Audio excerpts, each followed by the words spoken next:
सून किंवा जावाई करताना खूप म्हणजे अगदी डोळ्यात तेल टाकून सोरी दुर्वा लागते. त्यांना संस्कार, संस्कृती, शिस्त, वळण, रोग, राही हे सगळं बघावं लागतं. त्याचे काय त्यांचं म्हणावं बाबा एकदम एकदम सगळं बघावंच लागतं. नाही तर काहीतरी काय होतं, आपली फसवणूक होती नाही का. असे प्रकार घडले तो फसवणुकीचे खूप प्रकार घडलेले आहेत. आणि मग शेवटी काही इलाजच नसतो. न इलाजामुळे काय होतं, आपण सोरी जोडून टाकतोय. आणि मग शेवटी काय, मुलं म्हातारे होईपर्यंत त्यांना बिचाऱ्याला वनवास, मुलींनाही वनवास. कारण जावई पण आपल्याला चांगले भेटलेले नसतात आणि सुनासुद्धा. आणि मग आपल्या तुम्हाला काय सांगू, 5-5, 7-7 पिढ्यांना हे भोगावं लागतं. अहो खरं घटना घडलेल्या आहेत त्या. 5-5, 6-6 पिढ्यांना ते भोगावं लागतंय. आणि वास्तविक म्हटलं सकाळ सांगायचं तर ते तिकडनं सुरुवातीला बघा, तुम्ही विचार करा, त्यांनी जुळवलेल्या त्या वाईट प्रकार केलेले, म्हणजे घरामध्ये फसवणूक झाली, सुना कमी याच्या म्हणा, किंवा आपल्या जावाई बिना संस्कारी, शिस्त, वळण असे एकदम गलिच्छ म्हणजे फसवणूक करून घरामध्ये प्रवेश केला. पण त्यामुळे नाईलाजाने ते बिचारे काय करणार, साधे बोळे असल्यामुळे चुपचाप बसतात. आणि 7 पिढ्यापर्यंत त्यांना ते भोगावं लागतं. असे प्रकार कितीतरी उघडकीस आलेले आहेत. असे आम्हाला अनुभव आहे, आम्ही बघितलेलं आहे, म्हणून आम्ही बोलतो ना. आम्ही कशाला बोलू नाही का. म्हणून सांगायचं एवढंच की तुम्ही सुद्धा व्यवस्थित चेक करा. आणि मी तर म्हणतो ना, आजकाल लिहून घेतलं पाहिजे की बाबा हे असं प्रकार आहे, चालेल का असं. आणि होतं काय, एखादं चांगलं घराणं नसलं, खानदान नसलं तर त्यांना नाही आवडत असतं. संस्कार, शिस्त, वळण असे म्हणजे खूप म्हणजे हे असतात ना ते.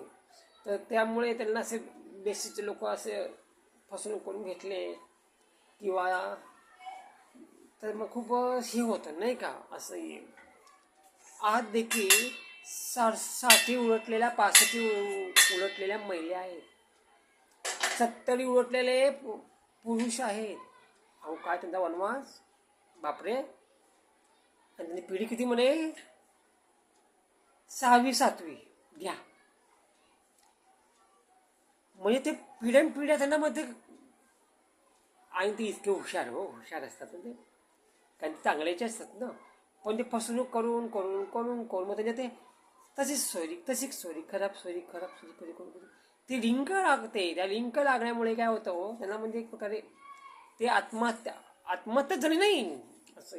तर असे पुरुष आणि अशा महिला आत्महत्या करत आहेत. हे दिसते आत्महत्या म्हणजे काय, अहो इतका त्रास सहन करतात, त्याला खायला नाही हो. महिलांना त्यांचे पती खायला देत नाही, बापरे. अजून मारझोड करतात, घराबाहेर हाकलतात, मारण्याची धमकी देतात. आणि ते पती इतके बदमाश की मुलांना पण सामील करून घेतात त्यांच्यामध्ये. बघा अशा महिलांना. आणि या सुना चांगलं नसल्यामुळे ते मुलांना सुद्धा, तुम्ही सांगू का आश्चर्य वाटेल महिलांप्रमाणेच त्या सुना इतक्या आहो जब्बर ना, बाप. 70 वळणली पण त्या मुलांना, त्या पतीला इतकं छळतात. अरे अहो खायला देत ना, म्हणजे काय बोलणंच बंद, नुसतं काम करून घ्यायचं. अरे रे रे. सांगायचं एवढं की पिढ्या चालणारे हे रीतिरिवाज आहेत ना, हे सुरुवातीपासून चालू होतात. आम्ही बघितलेले 5-6 पिढ्यापासून ते एखाद्या व्यक्ती फसवणूक करून ते घरामध्ये ते प्रवेश केलेले असतात ना, जावई सुना त्या, त्यांच्यामुळे ही आता 5-6 पिढी आहेत. ते चालत आधी 7वी पिढी आली समजा नाही का. आणि अजून सुद्धा ते आहेत, ते आपल्या वनवास भोगत आहेत. 70 गाठलेले पुरुष आणि 65 गाठलेले महिला. इतका छळ त्यांचा चाललेला आहे. अशा महिलांसाठी पुरुषांनी काय बोलावून काय करावं, तो त्यांची काय आत्महत्याच म्हणावी नाही का ते. मग अहो त्यांना दवाखान्यात जायला पैसे नाही, किती कामं करतात त्या महिला आणि पुरुष, इतके कामं करून वापरे. सांगायचं एवढं की यांच्यासाठी सुद्धा काही करायला पाहिजे. म्हणजे समाज करून फायदा काय.